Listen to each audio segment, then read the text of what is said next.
I was in my home office, filling out an invoice for one of my customers when I heard my front door open.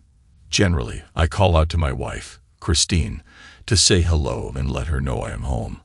I held off because I was halfway down the page entering the itemized charges and did not want to lose my place. That hesitation served me well. "Hey girl, Jared isn't home, is he?" I heard. I recognized the voice. It was Sandra, our neighbor, and one of Christine's closest friends. She must have seen Christine get home and came over. "Nope.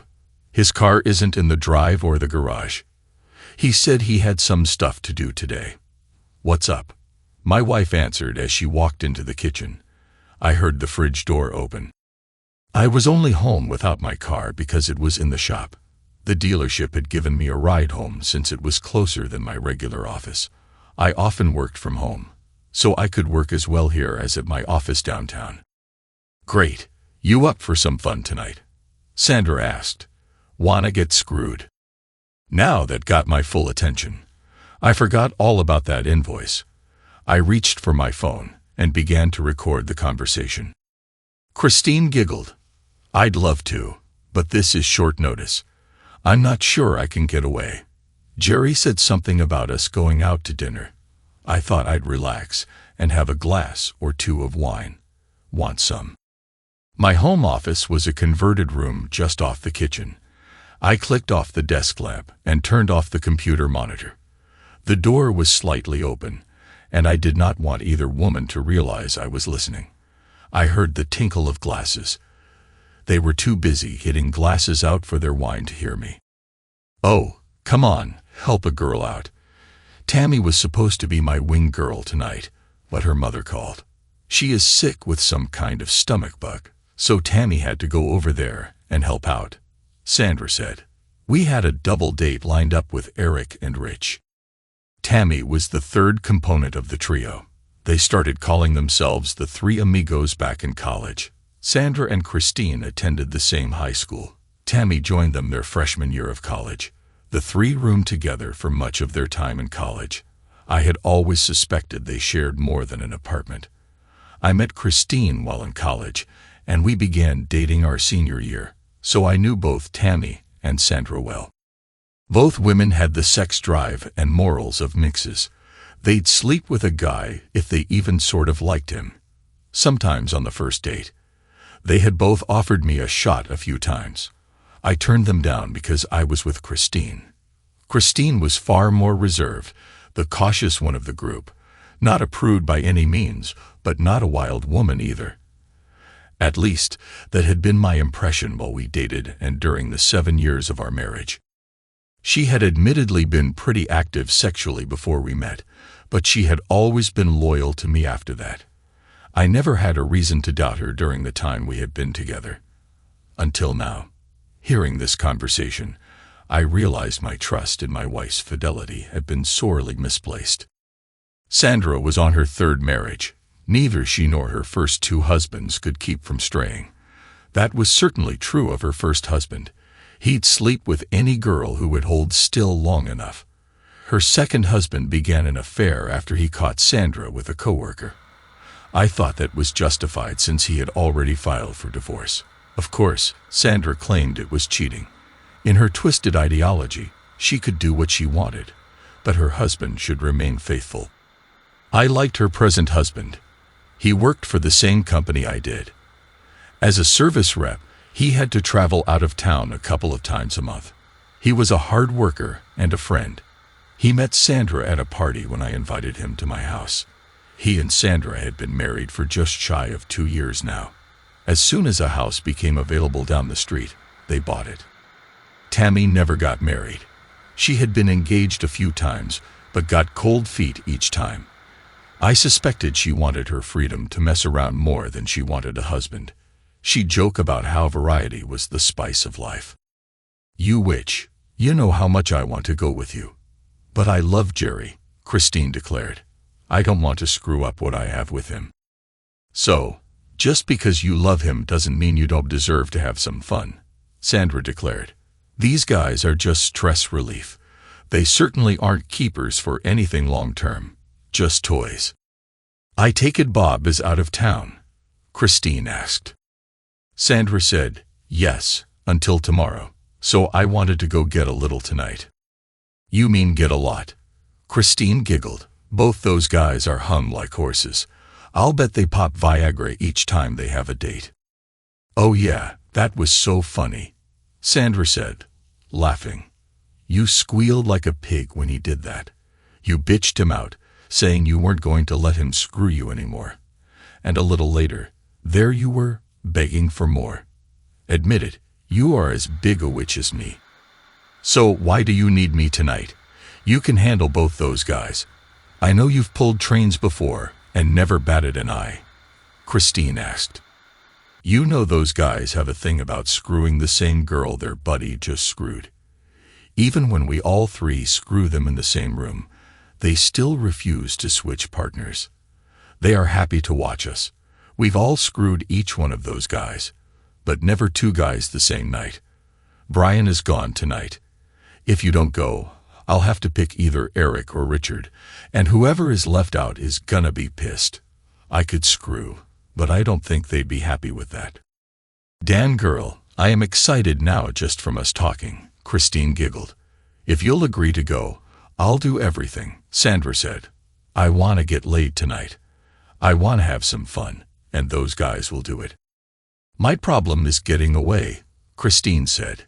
"Usually, I just go with you and Tammy when Jerry goes to the fish camp. He thinks I don't like to sit around out there in the swamp. I like it sometimes. I just like to get screwed.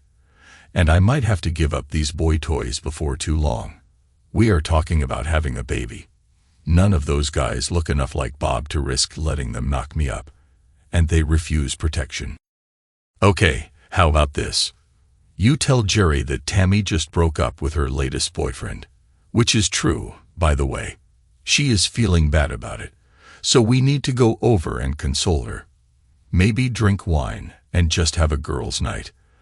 That'll also give you an excuse for staying out really late or even not coming home until morning. We'll take my car and claim to be too drunk to drive home. Tammy will back us up.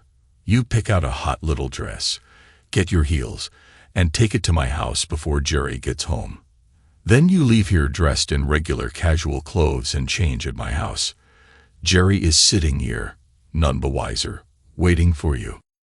I know, just to really get him going. I'll be here.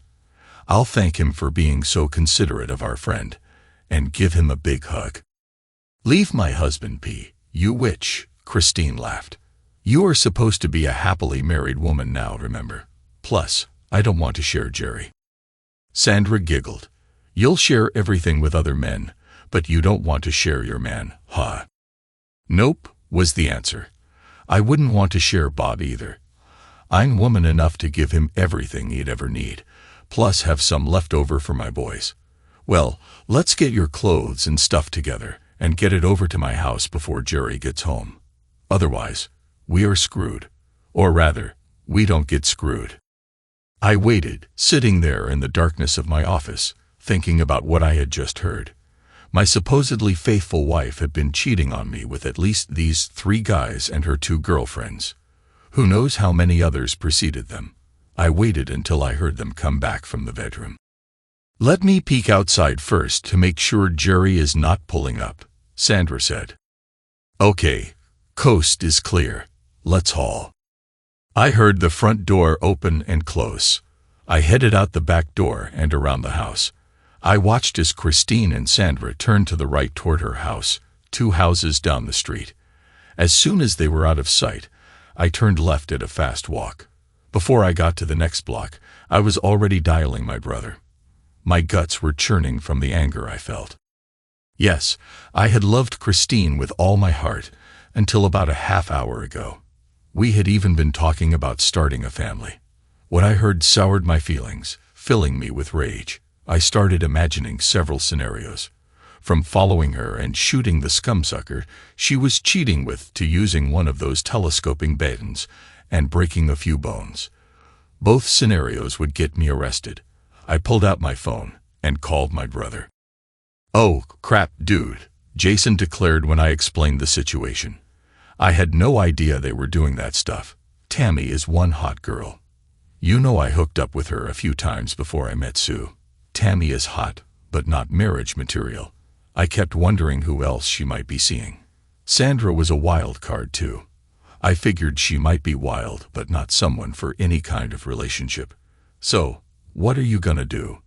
Jason knew the girls almost as long as I had. I told him to come pick me up. By the time he arrived, the car dealership called to tell me my car was ready. I had him drive me there. Let's go to the grill and have a beer. I have some of the guys meeting us there, Jason said when I came outside after paying my bill. I was not feeling like drinking, but Jason told me to buck up and be there. I got you covered. I followed his lead. I knew both guys waiting for us. They were mutual friends of my brother and me. They'd have my back. One had gone through a divorce a few years before. He told me how bad it was, but then laughed and repeated the old joke about why divorces were so expensive. They're worth it. I told the three that I did not really have that much to lose in a divorce. We had just bought our home 3 years before, so had almost no equity to speak of. I had been concentrating on paying off my college loans as fast as possible, so we had only a few thousand in savings and checking combined. Christine made almost as much selling medical supplies as I did as a consultant. Alimony was not an issue, nor were children. I wanted revenge. Scorched earth. I wanted to identify the scum and do as much damage to them as possible. I had no idea who they were. Having stated my goals, the three men started grinning. We can do this, Don said. We go to the bar, or wherever they are going to meet. I'll watch the scum and get their license plate numbers. You know my brother is a cop. I can find out who they are. Do you happen to have a Find Your Phone app on her cell? Ed asked. I nodded. Christine was always leaving her phone somewhere. Usually, all I had to do was call it and listen for it to ring. But sometimes it was in her car. For someone who needed it so much for work, Christine was very careless. I thought briefly about waiting to see if I could get information off her phone, but I had the impression these liaisons were scheduled by Tammy and Sandra. Christine went along as another willing participant. Dan boy, Don said with a chuckle at my statement. You aren't cutting your wife any slack. My soon-to-be ex-wife, the witch, I corrected him. Jason and Ed called their wives to tell them they had to help a buddy out tonight, and they would explain later. Dawn was still single, too gun-shy to even have a steady girlfriend. How big are these guys if it comes to that? Ed asked. Just want to know if I need to have my telescoping baton handy. I told him I had one and would be carrying it, but I did not plan to stand around long enough to get into trouble. I was going to let them know they were caught, take some pictures, and get out of Dodge. If Don could watch them and get their license plates, we'd have enough. Yeah, a fight might spoil the mood tonight, and a shooting would be worse, Ed said. I knew Ed shared the same philosophy as Jason, Don, and myself. Never start trouble and get away if you can. But before you let yourself get your butt handed to you, you nuke the other guy. Hey dude, would you mind if I get with Christine later? Ed asked, grinning. You don't have to wait as far as I am concerned. I am finished with her. You might have to take after her boyfriend tonight though. I grinned back. Only thing, as good as she is, I'm not sure if she is worth being your final fling. You know Melody is gonna cut you off as soon as she finds out. Don and Jason chortled. The banter made me feel a little better. Leaving the three to get ready for tonight, I headed home. My phone rang before I got there. It was Christine. Hey babe, she began cheerfully. Look, I know we talked about going to dinner tonight, but something came up. Yeah, like your boyfriend's business, I responded. Tammy is all upset. It seems she broke up with her latest boyfriend, and she needs to talk it out, Christine began. I asked her if he caught her cheating with another guy. She stuttered in surprise. Oh, I don't know why. Just that she is really upset. She thought this guy might be the one. I laughed at that. I could not help it. Seriously, She is upset. Sandra and I are going to go over to her house and sit with her. Probably drink a bottle or 3 of wine. Whatever it takes. We just want her to know we care about her. You don't have a problem with that, do you? I'd never have a problem with somebody taking care of a friend in need, I said. Solid relationships are hard to come by. You know, somebody you trust and know has your back and is looking out for you at all times. Christine seemed to pause. Or was that just my imagination? Thanks, honey. I'll be heading out in a few. I told her I would be home in just a few minutes myself. She was still there when I arrived. Not going to take a bag along in case you stay over? I asked when I got home to see her with only her purse. Like you and Sandra have too much to drink to drive safely. She stammered and said she had a toothbrush in her purse. Yeah, I guess with only you 3 women there, you can sleep in the nude, I laughed. She blushed nicely and walked out the door. I hustled to my room to take off my suit and change into jeans and a shirt that would be suitable to wear into a bar. I wanted a shirt I could wear outside my pants because I clipped my pistol inside my pants on my right flank. I put my telescoping baton in my right back pocket and my wallet in my left. I hoped I would not have to use either weapon, but I would rather hurt somebody than get hurt myself if it came down to it. Arrest would be inevitable, either way. I called my brother Jason. He had hustled home himself as soon as we left the bar. He had traded cars with Don to keep his from being recognized. I walked out my front door and began the trek to the left again. Jason picked me up. We made a block and sat down the street where we could watch Sandra's house. We hoped they had not left already, but honestly figured the women would take some time to get ready. After an hour of sitting, we were both bored and antsy. According to the Find the Phone app, she was still at Sandy's, but I wondered if she left it behind. I decided to call Christine. Hey, I said when she answered. How is Tammy doing? She stammered. I did not let her get too far. Put her on and let me talk to her. I'll give her a little pep talk. Maybe I can introduce her to one of the guys at the office. It worked for Sandra. She and Bob seemed pretty happy. We aren't there yet, Christine answered. Sandra and I are still at her house. I asked her why they were taking so long to leave. Sandra had some calls to make first, and we wanted to talk a little before we went over to Tammy's. Christine answered smoothly. We'll be leaving here soon. You still home? Or did you go out to eat? Sorry, I did not have time to cook you something. No, Jason came by and picked me up. We are gonna grab a bite to eat, and maybe a drink or 2 since you'll be out late, if you even come home tonight.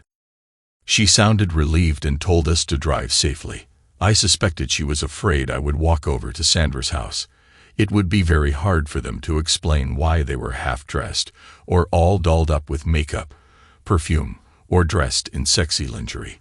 If I was standing at the door, they could not change back fast enough to avoid getting caught. I hung up. Jason was grinning. Fun messing with them, huh? Then he sobered.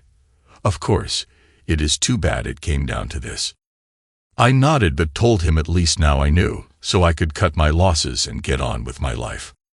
So, no way are you going to try to work this out, even if we lose them tonight, and can't prove they are cheating. I shook my head and told him the conversation I overheard earlier was enough for me. 20 minutes later, Sandra's garage door opened, and she backed out. We followed her easily. The women had no idea they might be followed, so probably never looked behind them. They were more likely discussing getting laid and revving their engines. I'd bet they wouldn't even waste much time drinking. It was not like they had to seduce anybody or even play the game of being seduced. Their goal was to get as much action as they could. I called Dawn and Ed to keep them apprised. They were already on the move. Sandra pulled up into the lot of a fairly quiet bar we all knew, a place known to be a pickup bar. They had a little music, but for the most part, you sat, drank, and talked. You decided if the person you were talking to was somebody worth a hookup. If not, you went home or waited for the next person. Nobody gave anybody else a second glance unless they were contemplating the potential for a future tryst. Damn, Christine looks hot. So does Sandra, Jason observed as we watched her and Sandra get out of their car. From our position, we could see both women adjust their tight dresses. I'll bet they aren't wearing panties either, unless they are thongs, I said crassly. And then it would be just to put on a brief show for their boy toys before they got down to business. Dawn and Ed pulled up. They came over, and I told them what the women were wearing. We watched as a few men arrived and went inside. We had no idea if they were this Eric and Richard. I did not want to go inside too early and spoil the surprise. Ed said he would go in and see if the women were sitting alone or not. Both he and Dawn wore ball caps. I hoped Christine did not recognize them too early. He called from inside and said he had barely gotten his beer before two guys sat down with the women. They kissed the women like they were going to hook up right there in the bar. He told us where they were sitting. He quickly finished his beer and then came outside to help Dawn identify the guys' cars. He would stay close in case we needed help. Jason and I had our phones out and recording as we walked inside. Without saying anything, we stepped up and videoed them for a few seconds, capturing them nuzzling each other, arms intertwined. Sandra looked up and squealed when she saw us. "Hello, witches," I said in a much louder voice than necessary. Christine's facial expression was priceless. She began to babble. "Carry on, witch," I announced loudly. A hush fell over the bar. "Don't mind me. And don't bother to come home. I'll pack your stuff and have it out on the lawn tonight. You can haul it over to that other witch's house." I pointed at Sandra with my free hand. "And you guys might as well keep these married witches after you have your fun tonight. I don't want the floozy anymore. I'm sure Sandra's husband will not want her when he gets wind of this either." One of the men started to get to his feet. "Don't be stupid, jerk." I turned slightly and showed him the butt of my Glock above my belt line. Even in the subdued lighting, he paled visibly. Jason and I turned and walked out. I wondered how long it would be before I got my first phone call or text. 10 minutes later, it came. "Yes. What do you want? Boyfriend finished playing with you?" I asked snidely. I put it on speaker for Jason's enjoyment. "Damn it," Christine said. "It's not what it looks like. These guys are just in town on business. One is an old friend of Sandra's. She needed somebody to go along as a buffer." I could not believe she gave me the "it's not what it looks like" line. I guess that was all they could come up with in 10 minutes. I laughed. "Yeah, the guy's one arm was so far around your neck he could reach your body. His other hand was under the table. I wonder if it was under your dress as well. I can't tell from the video. But it doesn't really matter. You lied. You cheated. We are through." I heard a "Jerry, please," as I hit the icon to end the call. "You know I am going home with you tonight," Jason said. I looked sideways at him in surprise. "Don't argue about it. For the last few hours, you have been running on adrenaline fueled by anger, acting pretty normal, if a little hyper. You are gonna crash soon, and it will hit you. I'm gonna be there to keep you from either doing something stupid or falling apart." I told him quietly I appreciated it. He handed me his phone and told me to go to his contacts to call his wife. What the heck was she thinking? Sue, Jason's wife, screamed over the phone. I'd put her on speaker. "She is out cheating. Throw the witch's stuff in the front yard and lock the door." I had no choice but to crack up laughing. "Thanks, Sue," I said. "I'm glad you have my back. I appreciate it." "I'd do the same thing to Jason if he cheated on me," Sue said. "And if I cheated on him, I'd know to expect that or worse. Jason, you stay with Jerry tonight and help him. Maybe you guys ought to consider taking a few days and go to the fish camp and get drunk once you get a handle on things. I love my sister-in-law." "Okay, first things first. Whiskey, tequila, rum, or beer?" Jason asked as we got to my house. I told him beer was safer. He fetched 2 and put several more into the fridge to chill. "Now, do we start to bag her stuff up?"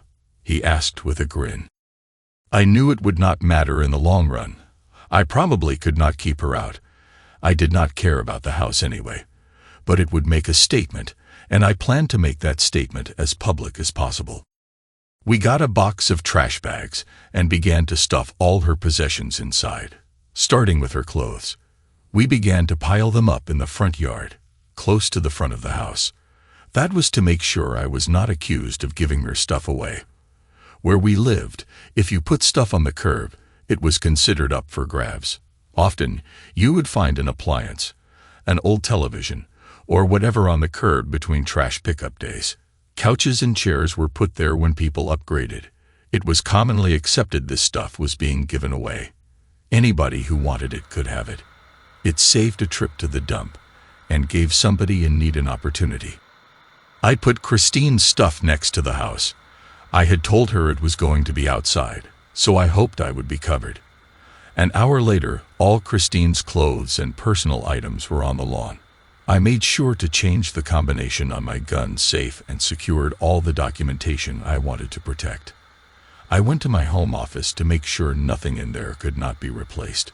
I knew I had a hard time holding Christine liable for damage if she got the house and threw out something important.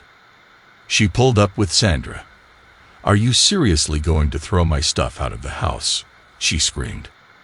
I nodded. It was only about 9 o'clock by this point.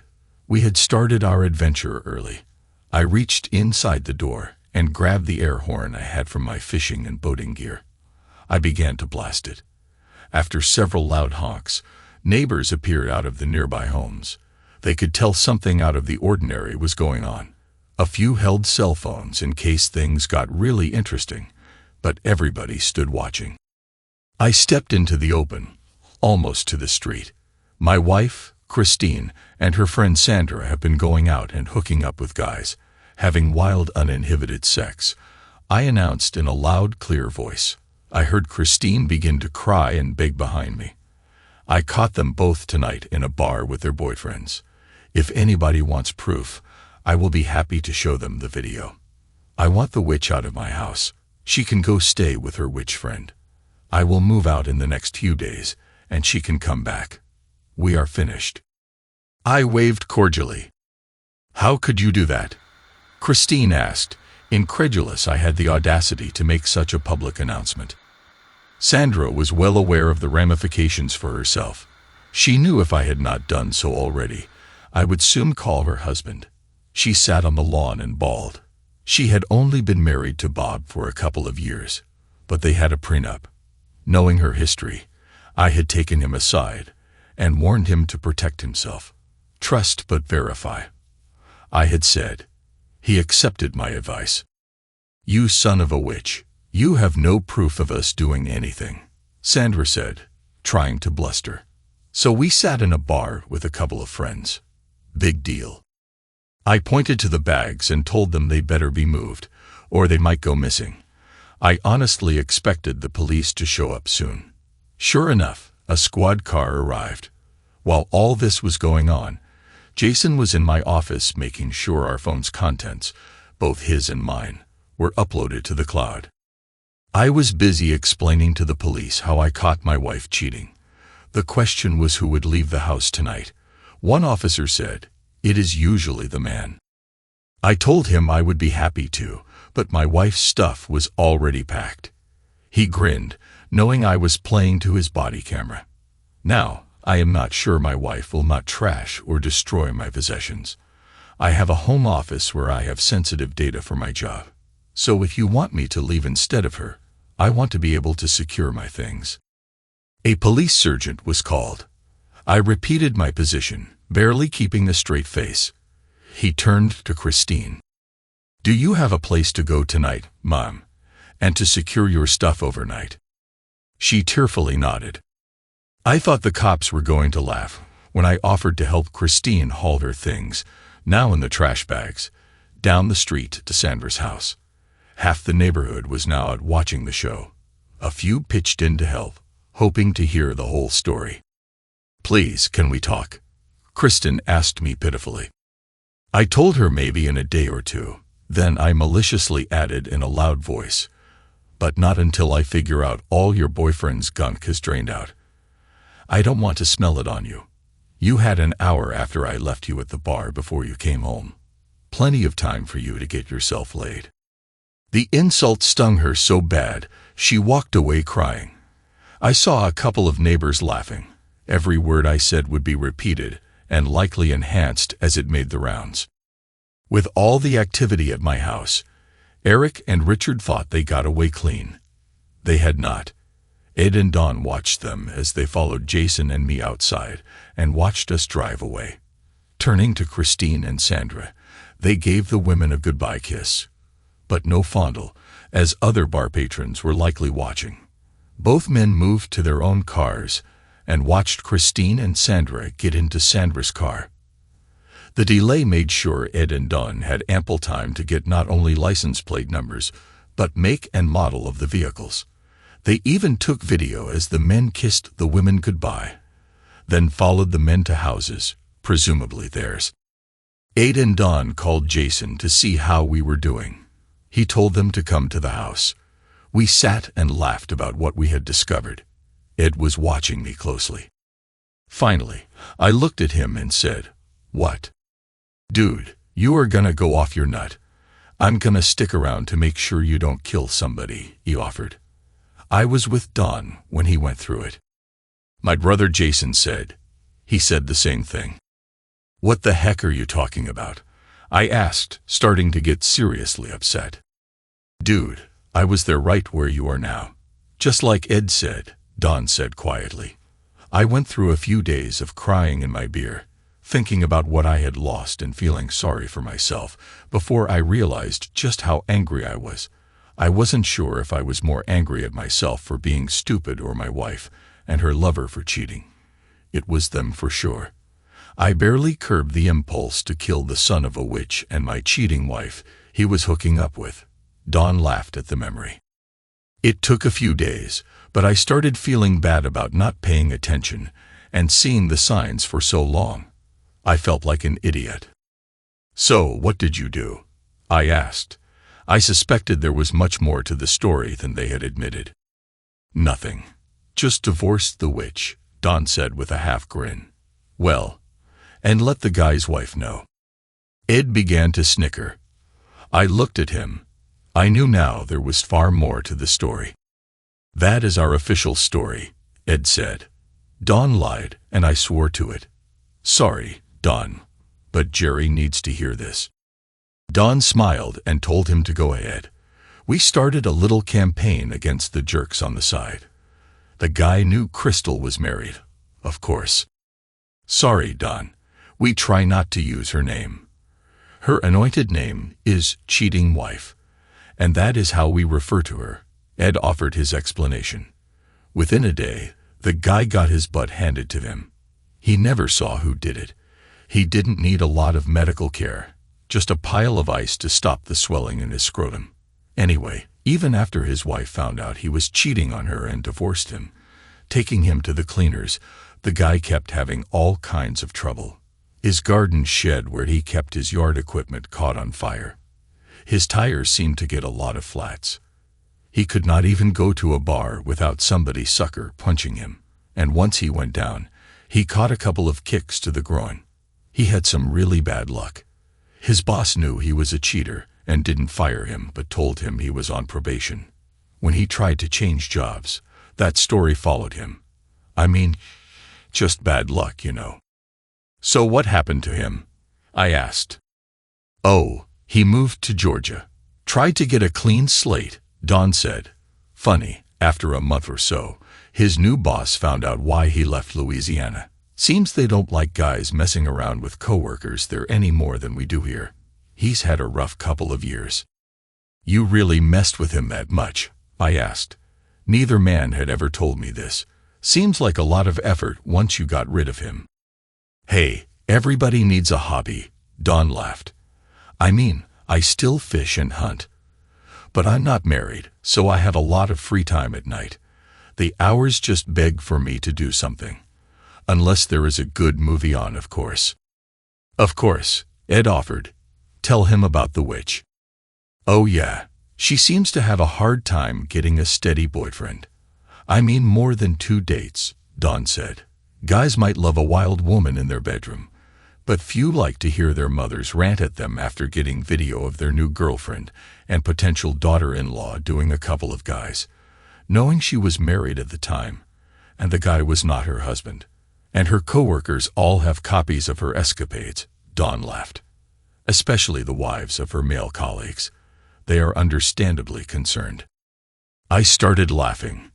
Now I wish I had not jumped the gun, I said, wiping the tears from laughing so hard. I'm gonna miss out on that fun. Dawn shrugged. It's been fun, but I think it is about time to move on. The witch will always wonder, though. It does take a lot of effort. Of course, she knows who is behind her problems.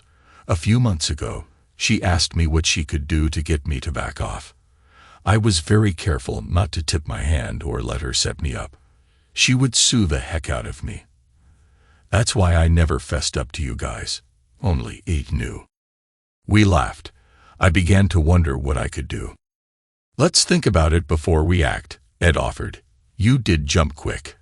I mean, it has only been 7 hours or so since you found out about all this.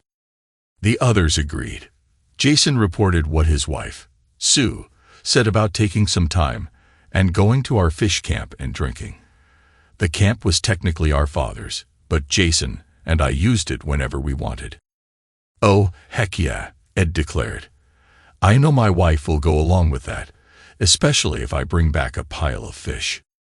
Yeah, plus she might get a chance to join Christine with her big jerk friend while we are out in the swamp. Don laughed as he teased his friend. Nope, not with our prenup, Ed grinned in answer. She'd have to divorce me first to get anything. Now I feel bad about not protecting myself, I confessed. I knew Christine's closest 2 friends were wild women. I should have thought it. All 3 of the others told me we all make mistakes. I'd know better next time. Finally, we went to bed. I laid there for a while wondering if I could sleep. Then I realized discussions with my friends helped more than a group of counselors ever could. I felt better, rolled over, and closed my eyes. I was gone. I woke up refreshed. I was not even hungover. Christine wanted to talk the next day. I asked her why. She walked over to meet me mid-morning. I told her I would only talk to her in the front yard, not behind closed doors. I had my phone in my pocket, recording. She tried to explain how my coming to the bar stopped her from doing anything stupid. How many times before that did you mess around with them or their other buddy, Brian? I asked. She looked at me wide-eyed. She recognized I knew far more about her activities than what I saw in the bar last night. She stammered a few seconds, but did not answer. I do have some good news and some bad news, I offered with a smile. She looked at me hopefully. The good news is I paid off the credit card before I canceled it. I also paid the utility bills, so they are handled for the next month. Plus, I paid off all our loans. We are debt-free. The bad news is we only had about $700 left between savings and checking. I took my half out, I said. She looked at me in horror. I shrugged. Some of those bills were longer-term notes we were paying off, like car notes. Both vehicles were in both our names. If she could or would not make the payments, I knew the banks would come after me to pay them off. Well, you still have several options, I said. You and Sandra can move in with your lovers or with Tammy. I'm pretty sure Bob is going to kick her out as part of the prenup they have. And I intend to put our house up for sale immediately. A real estate agent is the second call I plan to make Monday. The first is a lawyer. Can't we talk about this? Christine said plaintively. What is there to talk about? I asked. I was trying my best to stay tough. My heart was breaking, but my anger won out. You are the one who decided to mess around. Surely you knew what the result would be once I found out. Of course, you never thought I would. But like I was saying, you have options. I'm sure your boyfriends will set you girls up so they have unfettered access to some hot action. Christine looked at me like she had swallowed a baseball. Of course, that might get complicated if any of them are married, I added. I haven't got the report on their personal lives yet. I'm waiting on that so I can tell their wives if they have any. They are married. They have kids, Christine gasped. You can't destroy their lives. And why is that an issue? I asked, trying to keep my voice as reasonable as I could. They had no concern for their marriages nor mine. So as far as I am concerned, all the dirty laundry gets dumped on the floor, and everybody gets to see it for what it is. Every bit of it. Now, unless you have something productive to say, why don't you go back over to Sandra's house? She began to walk away and then turned. Did you call Bob? She asked. I could tell that was one of the issues. Sandra wanted to know when Christine came over. I smiled and nodded. Of course I had told Bob. I did that last night before I got drunk. I brought him up to date and relayed the suggestions Don had given me about handling the finances first thing. Bob did not have as much debt as me, but he paid off and canceled his credit cards and took the 75% of the available cash, just like his prenup would have awarded.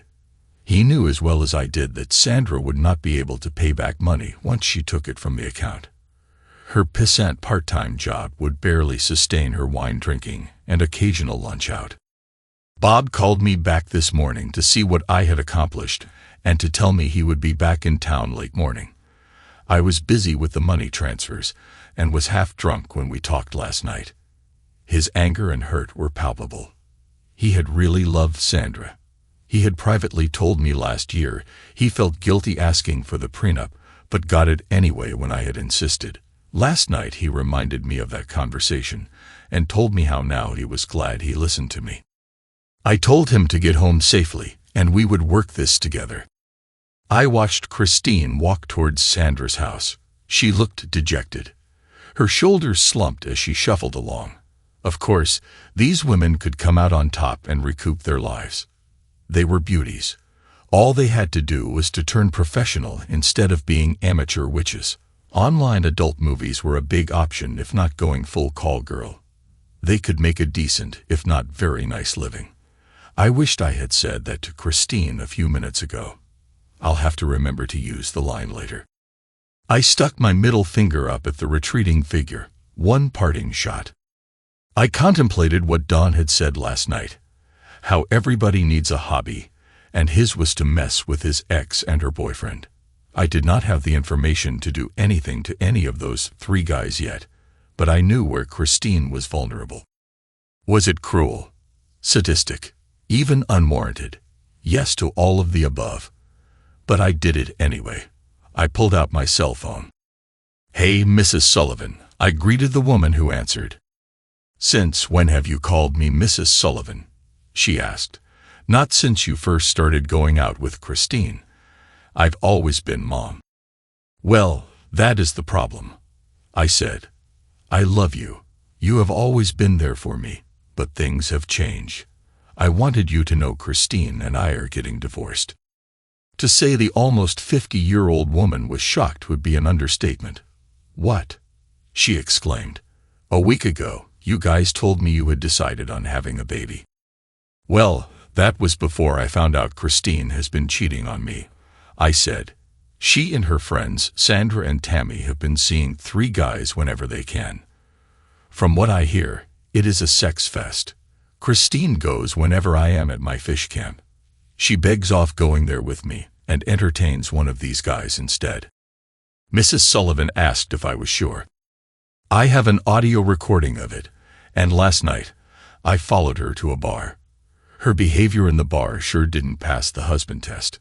As a matter of fact, her actions would not be allowed in most bars in town," I said. "I have video." "That dumb witch," Mrs. Sullivan groused. "I thought she had put her wild ways behind her when she married you." She said she had. She started crying. "Please stay close, Jerry. I gotta go," she hummed up. I felt bad for hurting this nice woman, but I also did not want Christine to set the narrative with her family and make me out to be the bad guy. 30 minutes later, I got an irate call from Christine. "How dare you? "You son of a witch," she yelled. "What?" I asked innocently. "You know what? How could you tell my mom I was messing around?" she screamed. "Wasn't it the truth?" I asked. She called me a few more names and hung up. Bob arrived. He did not bother to even stop at his house. He wanted to talk to me first. After we talked, and he had copies of both my audio file and the video of Sandra lip-locked with a man whose hands looked to be where they should not, we walked down to his house. "I'm here to get my stuff, or at least enough clothes for a few days," he announced. Sandra looked back and forth between Bob and me. He pulled out his cell phone. "If anything is damaged, destroyed, or otherwise tampered with, I will file criminal charges against you. Let this serve as notice," he warned. He walked around the house taking videos. I had not thought of that. I pulled out my own cell phone. "Christine, I am going home and taking a video of our place. If anything is later destroyed or stolen, I will file criminal charges against you, and that includes if you let one of your lovers into the house and they do the damage." I had no idea if this was legal, but the result was great. Christine sat and bawled. I doubt she would have thought about destroying anything on her own, but I was not taking chances. 24 hours ago, I would not have dreamed she would cheat on me either. Bob grabbed several days' worth of clothes, and we carried them back to my house. You know, I really thought Sandra had changed her ways. She told me several times she had been a wild woman. Well, her description was pretty wild. But that was all behind her now. She wanted to be my loving wife, and the mother of my kids. I feel like such a fool. She even went off the pill a few months ago. Oh crap, I hope she is not pregnant.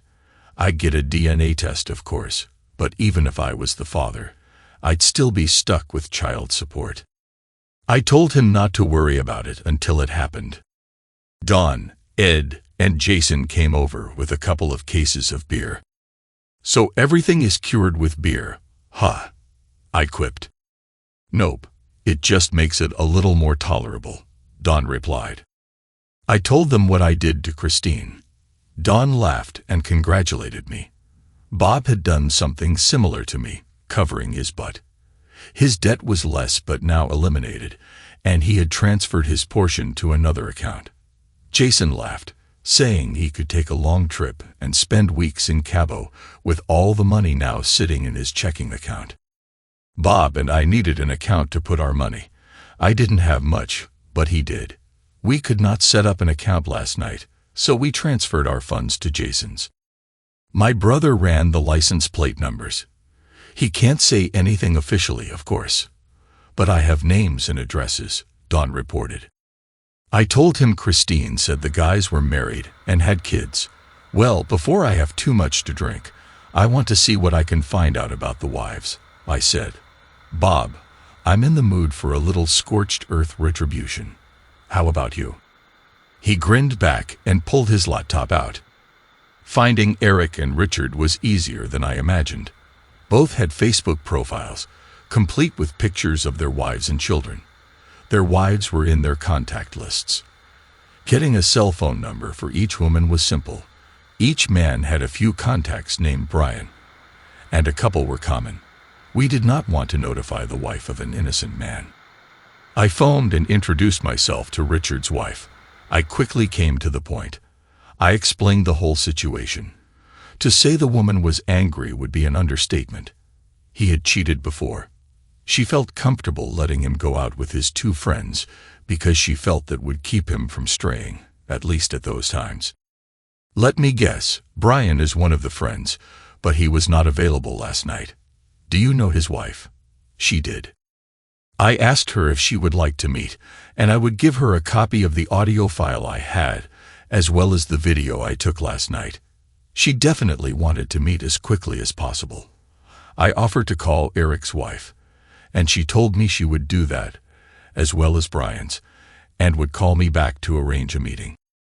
15 minutes later, she called me. I was astonished at the speed. She told me she was not about to waste time. I made copies of the recordings for both women. We met at a local coffee shop. Bob and I sat there and stood when 3 women in casual dress walked inside. The women looked to be in their mid to late 30s, a few years older than us. They wore minimal makeup, but each one was very pretty. I offered to buy them coffees, which they accepted. I played the original recordings for them. "So this has been going on for a while," Kathleen, Richard's wife, observed. I told them I had no idea how the men met our wives. They had not seen either Sandra or Christine before. I pulled up a picture of Tammy. Brian's wife recognized her. "She works with Brian. Tamara something or other. I've seen her at company events. I'm guessing that is where this started. She and Brian had an affair, and it expanded to a full-blown hookup fest with the other women." "Well, not a full fest," I corrected.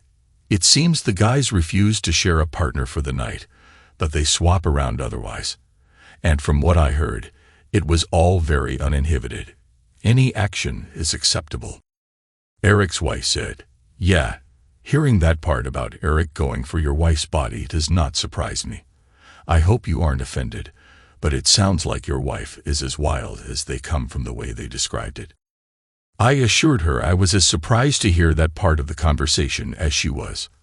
I explained I was going to file for divorce as soon as possible, and what Bob and I did with our finances. I saw the gears turning. "Well, I am going to go shopping before I go home," Richard's wife announced. "There is a dress at a boutique I've had my eye on. Maybe I'll find a few dresses.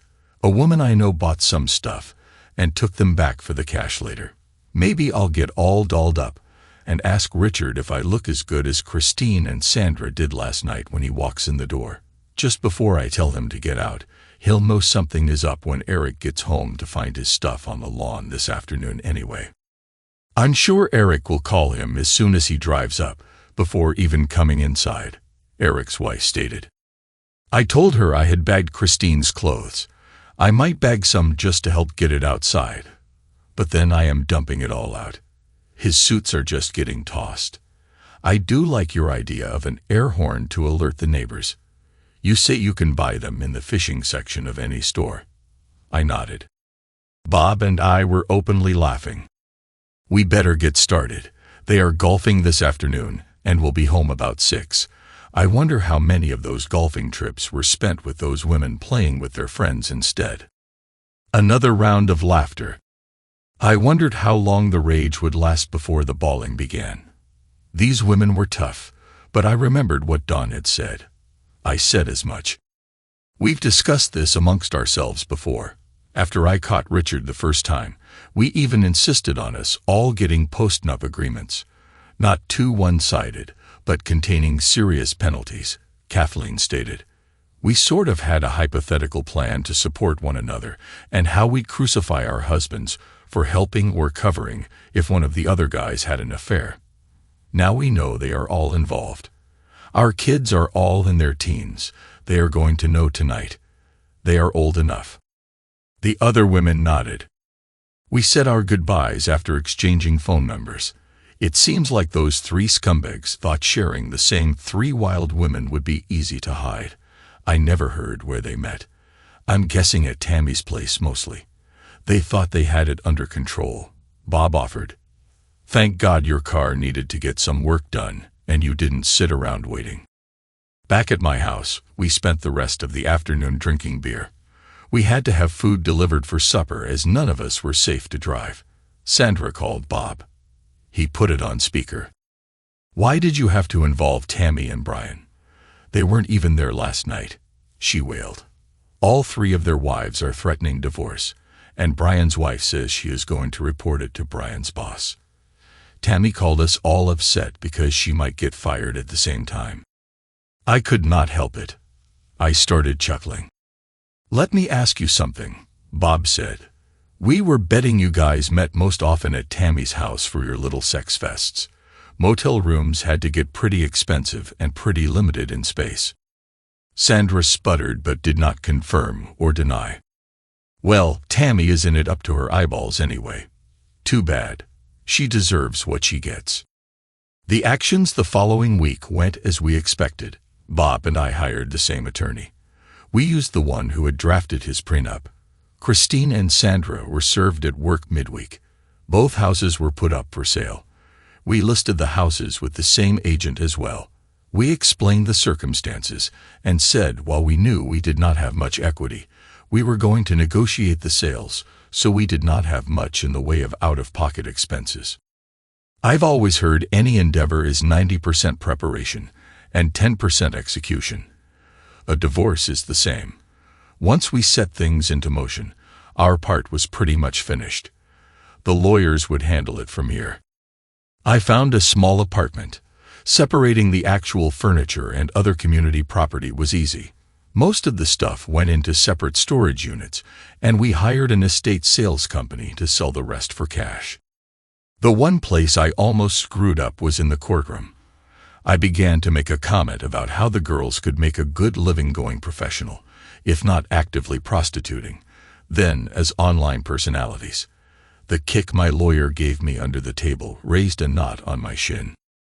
"Dumb move," she said, scowling at first, then softening it to a smile. "There are things you cannot say in court. Christine's lawyer already mentioned you have told all her coworkers, friends, and family about her dalliances. You do not want to couple that with a comment about her needing to support herself through such means. It might be a bit of a stretch, but we do not want you to be accused of trying to force your ex-wife into such a trade with your actions. That might not play well, and you might find yourself paying her support. Just keep your comments to yourself." I nodded. Sandra, Christine, and Tammy were roommates once again after 7 years. Tammy could not afford the rent on her own after losing her job. It seemed she had a problem finding another job as good as the one she lost. Her new boss would somehow hear the story of her and her roommates' escapades. Every one of Christine's coworkers knew what she did to destroy her marriage as well. Her job seemed to have stalled, but I bet men were lining up for a shot at her despite their wives' watchful eyes. Sandra's job at the mall was not enough to support her without the others' help. Bob and I followed the girls' relationships for about a year after our divorce. We took a page out of Dawn's haughty book and let any man one of them, dated more than twice, know all about them. We finally got bored with the effort. Brian got fired at the same time as Tammy. I heard he had a few good job prospects. He certainly needed one. His minimum child support and alimony were set per his post-nuptial agreement. Although I felt for his family, his new boss and coworkers quickly found out the details of why he lost his previous position. He was not a happy camper, treated as a pariah. Richard and Eric did not fare much better even though they still had their jobs. I never heard if they went to Tammy's for a rendezvous, but I would not have been surprised. Bob and I were happy to be bachelors for now.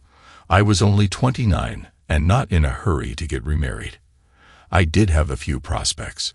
One of the best was the younger sister of one of Jason's coworkers. I met her at a barbecue party at Jason's house. I knew it was a setup. We went out several times and seemed compatible in bed and out. She took up enough of my downtime. I eased up on my part of the campaign against the 6 cheaters.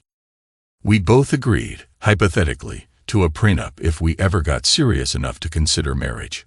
She didn't think one would be necessary, as she stated while at the fish camp one afternoon.